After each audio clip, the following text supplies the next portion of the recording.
Muy buenos días, Dios les bendiga ricamente. Estamos aquí prosiguiendo con la lectura del libro de Hechos, capítulo 15 en esta ocasión, bajo el título Acudamos a la salvación a través del Evangelio. Sin duda, siendo considerados con nosotros mismos y habiendo escuchado de que hay una vida eterna o de que hay un juicio venidero, deseamos escapar de la salvación a través del Evangelio. Puedo decirles que son las buenas nuevas que Jesucristo vino a anunciarnos y que consisten en creer en su sacrificio el día de su crucifixión, su sacrificio anunciado por el Padre, a través del cual todos los que pudieran creer recibirían el perdón de pecados y la adopción de hijos.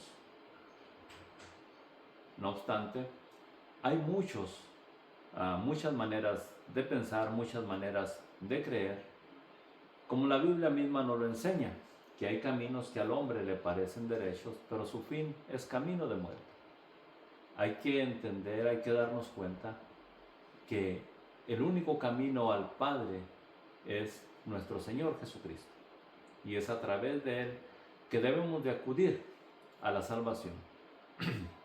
Como introducción, miramos en San Juan 10:10 que se nos dice: yo he venido para que tengan vida y para que la tengan en abundancia, dice nuestro Señor Jesucristo. No obstante, hace mención de un ladrón que éste solamente viene para hurtar, matar y destruir. Y esto es el adversario, que quiere impedir que alcancemos a ser glorificados por medio de nuestro Señor Jesucristo en el reino de los cielos. Y este ladrón procurará impedir de muchas maneras, incluyendo utilizando la escritura y utilizando las tradiciones para estorbarnos a que nos relacionemos con Dios en su reino. ¿Sí? Jesucristo hace mención diciendo: yo soy el buen pastor, y el buen pastor su vida da por las ovejas. Y eso fue lo que hizo nuestro Señor Jesucristo.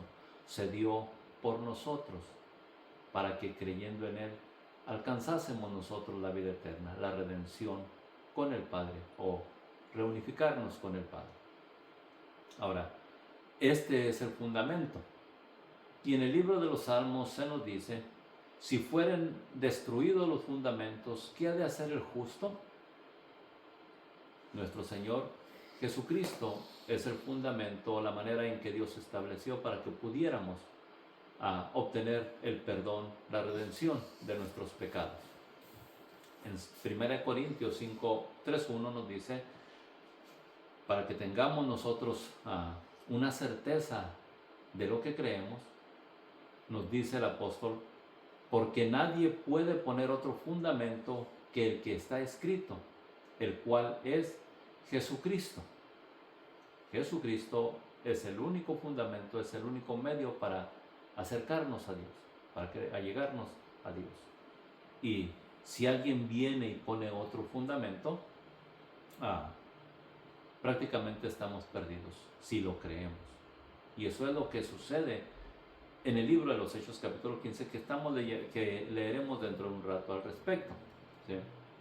Ahora, en Efesios 2:8 se nos dice: porque por gracia sois salvos por medio de la fe, y esto no de vosotros, pues es don de Dios, no por obras, para que nadie se gloríe. Porque somos hechura suya, creados en Cristo Jesús para buenas obras, las cuales Dios preparó de antemano para que anduviésemos en ellas. Así que Dios preparó en nuestro Señor Jesucristo que pudiéramos creer y anduviésemos como nos dice nuestro Señor Jesucristo en su ministerio, porque ejemplo os he dado para que como yo he hecho, vosotros también hagáis. Así que, teniendo esto como introducción, perdón, vamos a proseguir con la lectura del libro de Hechos, capítulo 15 en adelante, el 15 al 20 estaremos leyendo en esta ocasión, y bajo el título Acudamos a la salvación a través del Evangelio. Y lo puse el título de esta manera porque al principio de este capítulo podemos notar lo siguiente. Habiendo predicado los apóstoles a Pablo y Bernabé en ciertos lugares donde ejercieron su ministerio, sucedió que después de que ellos viajaron, vinieron algunos, notemos, Hechos 15:1 dice, entonces algunos que venían de Judea enseñaban a los hermanos, a los que ya les había predicado el Evangelio, diciéndoles, si no os circuncidáis conforme al rito de Moisés, no podéis ser salvos. Note, se hablaba de una costumbre, la cual estos achacaban o se la ponían a Moisés. Y esta es, si no os circuncidáis, y mayormente no es una costumbre, no es un rito, es un pacto que Dios hizo con Abraham, aproximadamente unos 400 años antes de que Moisés naciera. Sin embargo, no siendo conocedores de ella, se la achacaban a Moisés. Y para ello vamos a mirarlo en el libro de Génesis capítulo 17, que se nos dice, era Abraham de 99 años cuando se le apareció Jehová y le dijo, yo soy el Dios Todopoderoso, anda delante de mí y sé perfecto.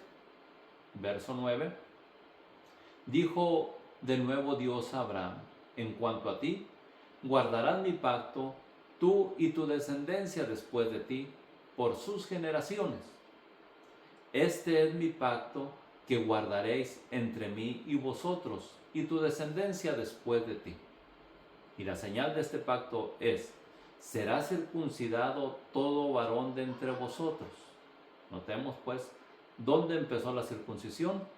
En Abraham, 400 años antes del nacimiento de Moisés, a quien se le dio la ley, o por medio del cual Dios dio la ley al pueblo. ¿Sí?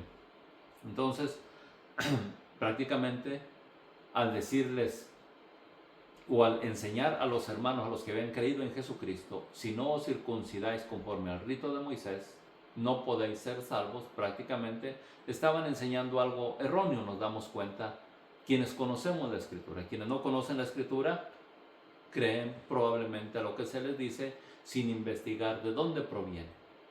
Pero esto es lo que encontramos en la Escritura. ¿Sí? Circuncidaréis pues la carne de vuestro prepucio y será por señal del pacto entre mí y vosotros. Y de edad de 8 días será circuncidado todo varón de entre vosotros por vuestras generaciones. Prácticamente también fue un rito, si le podemos llamar así, o una señal del pacto para con toda la descendencia de Israel. Y esto, la ciencia médica al presente nos testifica que es buena por motivos de higiene. ¿Sí? Pero es un pacto, es señal de un pacto que Dios hizo con el pueblo de Israel. Ahora, hablando acerca de la ley, el apóstol Pablo nos enseña lo siguiente. Recordemos que el Evangelio o la salvación a través del Evangelio es por fe. ¿Sí? Pero antes, nos dice Gálatas 3:23, pero antes de que viniese la fe, estábamos confinados bajo la ley, encerrados para aquella fe que iba a ser revelada. La ley dada por medio de Moisés, dada por medio de Moisés al pueblo, puedo decirles que esa nos confinó, nos encerró para llevarnos a la fe que había de ser manifestada. Es decir, esa ley, puedo decirles, nos testifica de nuestro Señor Jesucristo y su aparición en el tiempo señalado por Dios, en el tiempo ya cumplido que nosotros vemos a nuestros días. Y el apóstol Pablo se encarga de decirnos, la ley ha sido nuestro ayo, nuestra nana, nuestro guardador, nuestro guiador a Cristo, para llevarnos a Cristo a fin de que fuésemos justificados por la fe. Así que la ley es buena, pero esta nos conduce a Cristo. Si es que la leemos, si es que la conocemos y podemos entenderla, o si el Espíritu Santo nos da entendimiento al respecto. Sí. Y de modo que dicen, pero venida la fe, ya no estamos bajo ayo, ya no estamos bajo el cuidado de la ley. Ahora debemos de cuidarnos nosotros mismos en nuestra manera de creer, en nuestra manera de pensar, ¿sí?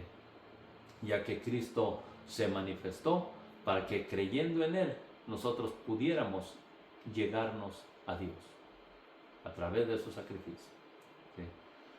Pues todos sois hijos de Dios por la fe en Cristo Jesús. Creyendo en Cristo se nos da la oportunidad de ser adoptados hijos de Dios, ser adoptados hijos suyos. Así que acudamos a la salvación a través del Evangelio, a través de nuestro Señor Jesucristo, las buenas nuevas que Él vino a enseñarnos. Hechos 15:1, que es lo que estamos diciendo, un rito o algo que querían ellos establecer o imponer a aquellos que creían en Cristo y que no pertenecían al pueblo de Israel, ¿sí? Y dice, prosiguiendo la lectura, perdón, si no os circuncidáis conforme al rito de Moisés, no seréis salvos. Como Pablo y Bernabé tuviesen una discusión y contienda no pequeña con ellos, con los que se oponían, se dispuso que subiesen Pablo y Bernabé a Jerusalén, en donde se encontraban Pedro y los demás apóstoles, a quienes se consideraba como columnas de la iglesia, y algunos otros con ellos, a los apóstoles y a los ancianos, para tratar esta cuestión. Así que fueron a Jerusalén a tratar esta cuestión. Y notemos, ¿dónde es que principió la iglesia? Que nuestro Señor Jesucristo vino a establecer, fue en Jerusalén. Es lo que nos dice la Escritura, es donde se encontraba Pedro, ¿sí? Se dispuso que subiesen Pablo y Bernabé a Jerusalén, y algunos otros con ellos, y a los apóstoles y a los ancianos, para tratar esta cuestión. Ellos pues, habiendo sido encaminados por la iglesia, pasaron por Fenicia, Samaria, contando la conversión de los gentiles, y causaban gran gozo a todos los hermanos, porque ciertamente uno se goza cuando un pecador se arrepiente y viene al conocimiento de Dios, porque no somos egoístas, queremos como Dios, como el deseo que existe en el corazón de Dios, que todo el mundo sea salvo. Así queremos nosotros, que todos crean en nuestro Señor Jesucristo, que todos sean participantes de la vida eterna. Pues siendo así, se acabaría la maldad en la tierra, ¿sí? Pero no todos piensan de la misma manera.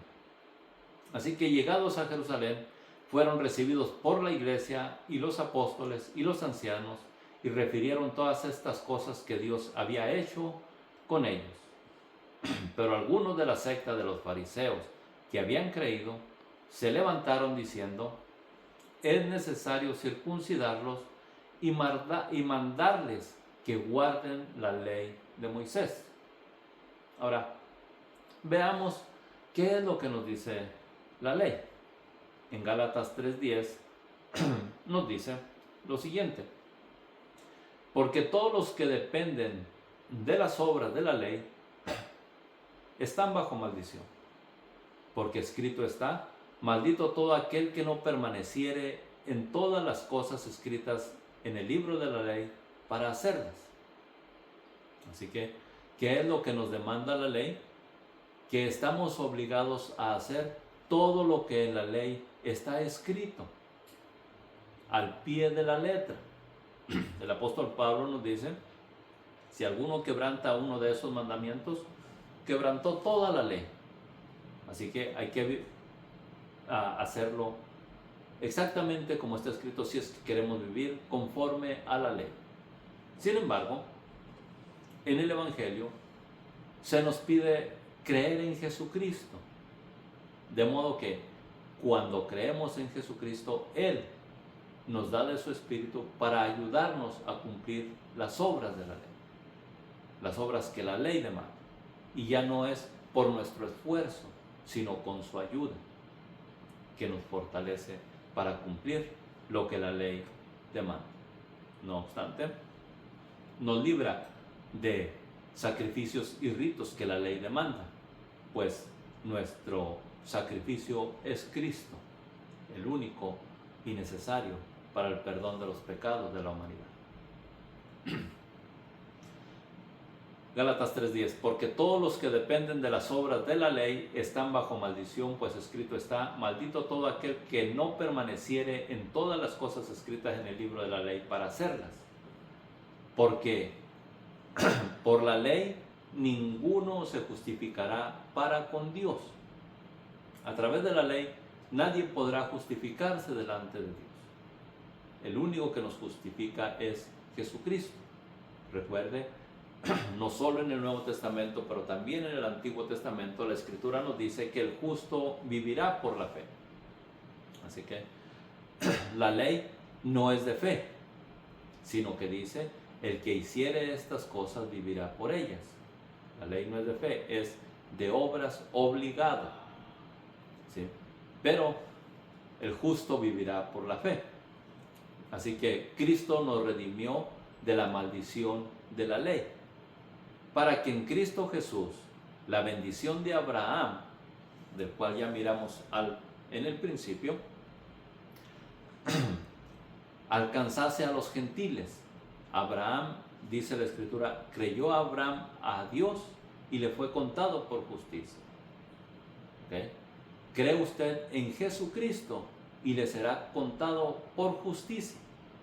Es decir, Jesucristo nos justificará con tan solo creer en Él. Así que, para que en Cristo Jesús la bendición de Abraham alcanzase a los gentiles, a fin de que por la fe recibiésemos la promesa del Espíritu. Y recuerde, Jesucristo nos dijo, el Espíritu es el que da vida. Así que recibamos el Espíritu de Dios, que Él nos guiará a la vida. Ahora, Cristo también hizo mención, las palabras que yo os he hablado son espíritu y son vida. Así que la palabra que nuestro Señor Jesucristo habló durante su ministerio es vida a nosotros, es vida para nosotros. ¿Sí?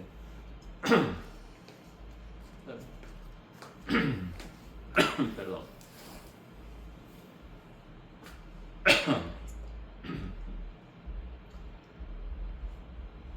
Ahora, prosiguiendo con la lectura del libro de Hechos 15:6, nos dice, veamos cómo se reunieron para dar consejo a la situación que se estaba pasando a través de a los creyentes, mejor dicho, gentiles. Hechos 15:6 nos dice, y se reunieron los apóstoles y los ancianos para conocer este asunto. Y después de mucha discusión, Pedro se levantó y les dijo, recuerda, estaban en Jerusalén, donde Pedro, quizás a quien se considera como cabeza de la iglesia, estaba en Jerusalén. Y ahí fue donde se dio principio la iglesia. ¿Okay? Varones hermanos, vosotros sabéis cómo ya hace algún tiempo que Dios escogió que los gentiles oyesen por mi boca la palabra del Evangelio y creyesen. ¿Sí? Pedro da testimonio. Y Dios, que conoce los corazones, les dio testimonio, dándoles el Espíritu Santo, lo mismo que a nosotros. Y mismo Pedro hace mención, diciendo en sus mensajes, porque para vosotros es la promesa, y para vuestros hijos, y para todos los que están lejos, y para todos los que el Señor nuestro Dios llamare. Así que la promesa del Espíritu es para todo aquel que pudiere creer.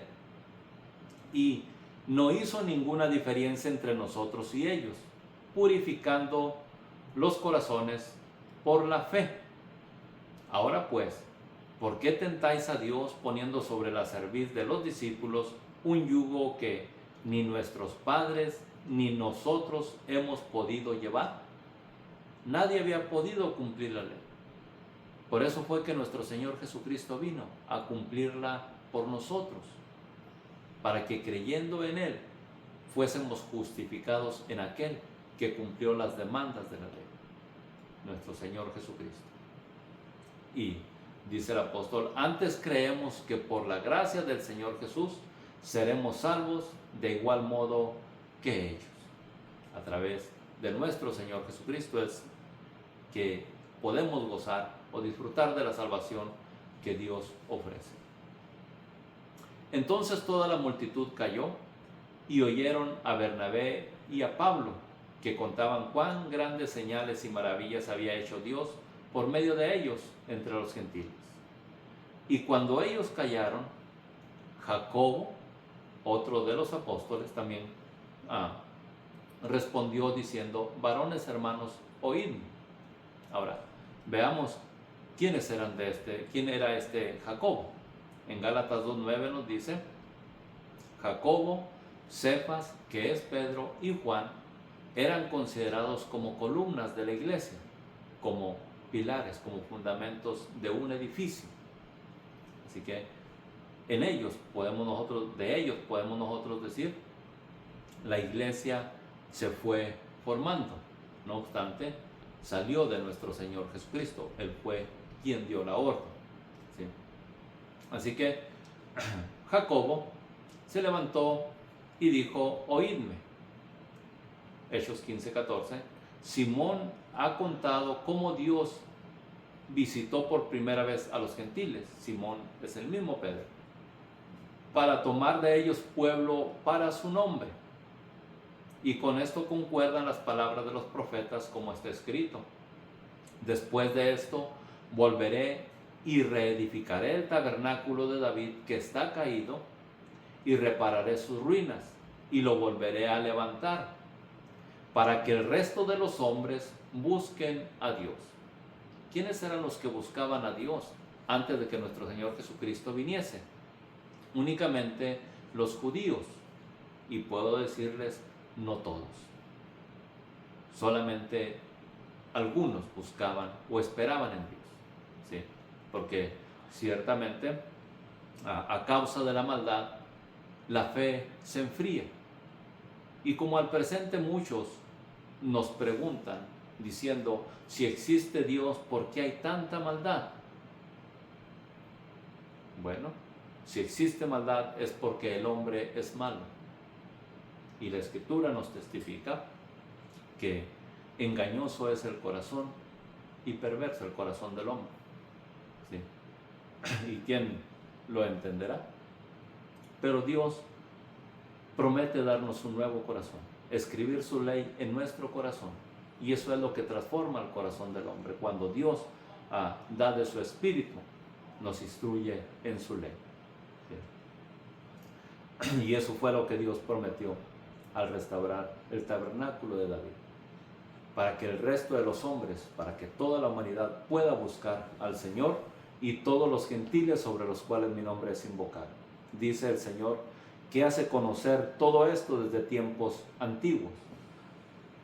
Por lo cual, dice Jacob, yo juzgo que no se inquiete a los gentiles que se convierten a Dios, sino que se les escriba que se aparten de las contaminaciones, de lo que puede contaminarnos. Y estos son de los ídolos, de fornicación, de ahogado y de sangre. ¿Sí? Ahora, vamos a ver de esto al respecto, de los ídolos, que nos apartemos de los ídolos. ¿Y por qué nos dice que nos apartemos de los ídolos? O da este consejo a Jacobo. Salmos 115, verso 4 nos dice, hablando acerca de los ídolos de ellos son plata y oro, obras de manos de hombres. Es decir, los ídolos son hechos por las manos de hombres, por artistas o personas hábiles para hacer, pues, para hacer esculturas, por así decirlo, y las hacen de oro, de plata, de barro, de madera, de diferentes materiales al presente. ¿Sí? No obstante, dice, los ídolos de ellos son de oro, de plata, obra de manos de hombre. Y note, e imagíneselos tal como los ve. Tienen boca, mas no hablan. Tienen ojos, mas no ven. Orejas tienen, mas no oyen. Tienen narices, mas no huelen. Manos tienen, mas no palpan. Tienen pies, mas no andan.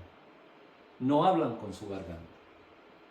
Ahora, es verdad lo que dice la Escritura cuando lo comparamos con respecto a lo que creamos con nuestras manos o se nos vende en las tiendas y los traemos como amuletos al hogar o los cargamos o los ponemos en pedestales. Así lo describe la Escritura. Pero, ¿de qué sirve? Aunque tienen sus manos, no palpan. Aunque tienen ojos, no ven. Narices, no huelen. ¿Sí? Podemos darnos cuenta, pues, que la Escritura, lo que la Escritura nos dice es verdad. Y nos dice en el verso 8 del Salmo 115, semejantes a ellos son los que los hacen y cualquiera que en ellos confíe. Los ídolos que no pueden hacer nada y que serán deshechos, serán corroídos si se dejan a la aventura. De igual manera, todo el que confía, todo el que los hace, también dejará de ser. Pero Cristo no quiere que dejemos de ser. Cristo quiere introducirnos a la vida eterna, al reino de su Padre, a las mansiones celestiales. Eso es lo que Cristo quiere hacer con nosotros. Y de esto es lo que Jacob dio su consejo para que el pueblo gentil no se perdiera, sino que también alcanzara de la salvación. Ahora, veamos acerca de la fornicación, que se nos dice, que se le escriba, que se aparten de fornicación. En Oseas 4:11 nos dice acerca de la fornicación. Fornicación, vino y mosto quitan el juicio. ¿Sí? O sea, el buen juicio. No el juicio venidero es el que quitan, sino el buen juicio, la buena manera de juzgar es la que quitan. ¿Sí? Ahora bien, dice Oseas 4:12, mi pueblo a su ídolo de madera le pregunta. ¿Sí? Le pregunta a aquel ídolo de madera que hizo. Y el leño le responde, porque espíritu de fornicaciones le hizo errar y dejaron a Dios para fornicar. ¿Sí? En otras palabras, se olvidaron de Dios y fornicaron con los ídolos. Pero también hablando acerca de la fornicación en la vida personal, nos dice en 1 de Tesalonicenses 4:3, nos dice, la voluntad de Dios es vuestra santificación, que os apartéis de fornicación, sea espiritual o sea carnal, que cada uno de vosotros sepa tener su propia esposa en santidad y honor, no en pasión de concupiscencia. Entonces, hablando acerca de la fornicación, que vuelvo a repetir, puede ser espiritual, es decir, no honrando a Dios, sino honrando a los ídolos, o puede ser personal o física, no siendo leal, como nos testifica la Escritura, a la esposa que Dios nos dio o a la mujer que Dios le concederá como esposa. Dios, a su debido tiempo, a toda persona, Porque dice la Escritura que Dios da esposa por herencia a aquel que le place. Hechos 15:20 nos dice, sino que se escriba que se aparten de fornicación, de ahogado y de sangre. Ahora vamos a mirar de ahogado y de sangre. Okay. En Génesis 9:4, y esto, puedo decirles, es después del diluvio, en los tiempos de Noé, que se escribe esta escritura o que se le da este mandamiento a la descendencia de Noé. Muchos años antes de que se recibiera la ley, o de que viviera Moisés, por así decirlo. Pero carne con su vida, en su sangre no comeréis. Un animal ahogado, prácticamente su sangre quedó en su cuerpo. Por tanto, no se debe de comer. ¿Sí? ¿Por qué? Porque la vida de todo animal y de toda persona está en su sangre. Y dice la Escritura, pero carne con su vida, que es su sangre, no comeréis. En Levítico 17:10 se nos dice, si cualquier varón de la casa de Israel o de los extranjeros que moran entre ellos comiere alguna sangre, note lo que dice Dios, yo pondré mi rostro contra tal persona que comiere sangre y la cortaré de entre su pueblo. Dios mismo desechará a la persona que come sangre. ¿Sí? Porque la vida de la carne en la sangre está, y yo os la he dado para hacer expiación sobre el altar por vuestras almas, y la misma sangre hará expiación por la persona. ¿Sí? Por tanto, he dicho a los hijos de Israel, ninguna persona de vosotros comerá sangre, ni el extranjero, así que ni el que creyere en Cristo debe de comer sangre. Yo sé que sin creer en Cristo yo comí mucho tiempo sangre, algo que llamaban longaniza en mi pueblo, y lo comíamos por ignorancia. Porque si hubiera yo conocido la Escritura desde ese tiempo, me hubiera abstenido. Pero una vez que he conocido la Escritura, debo de apartarme porque el Señor me amonesta o la condenación cae sobre mí. ¿Sí? Que ni el extranjero que mora entre vosotros comerá sangre. Y cualquier varón de los hijos de Israel o de los extranjeros que mora entre vosotros, que cazare animal o ave que sea de comer, derramará su sangre y la cubrirá con tierra. Que de todo animal que matemos para comer, derramemos su sangre en la tierra y cubrámosla con tierra. Y creo yo que así se hacía en mi casa cuando se mataba algún animal en cierto tiempo. Pero en ocasiones alguien más introdujo eso de comer sangre de tal manera que estábamos pecando delante de Dios. Ahora, recordemos, no no estropiemos los fundamentos ya establecidos por nuestro Dios y por medio de nuestro Señor Jesucristo, dados a conocer al mundo. Jesús nos dijo, yo he venido para que tengan vida y para que la tengan en abundancia. Soy el buen pastor, y el buen pastor su vida da por las ovejas, y ciertamente Jesucristo lo cumplió, se dio por nosotros. Somos pues ovejas de Dios, ovejas de su prado. ¿Sí? Nadie debe poner otro fundamento que el que está ya puesto, el cual es nuestro Señor Jesucristo. Y recuerde, por gracia somos salvos, por medio de la fe, y esto no es de vosotros, no es porque nosotros hayamos sido muy inteligentes en aceptarlo, sino porque Dios puso ese sentir en nosotros, ese deseo en nosotros, de creer en Jesucristo. Y no es por obras, porque usted haya hecho buenas obras o se haya portado bien, y esto para que nadie se gloríe. Lo hizo Dios por su misericordia y amor tenido a nosotros. Y puedo decirles, al rico y al pobre Dios los puso en el mismo lugar. Cree en Jesucristo y serás salvo, nos dice la Escritura.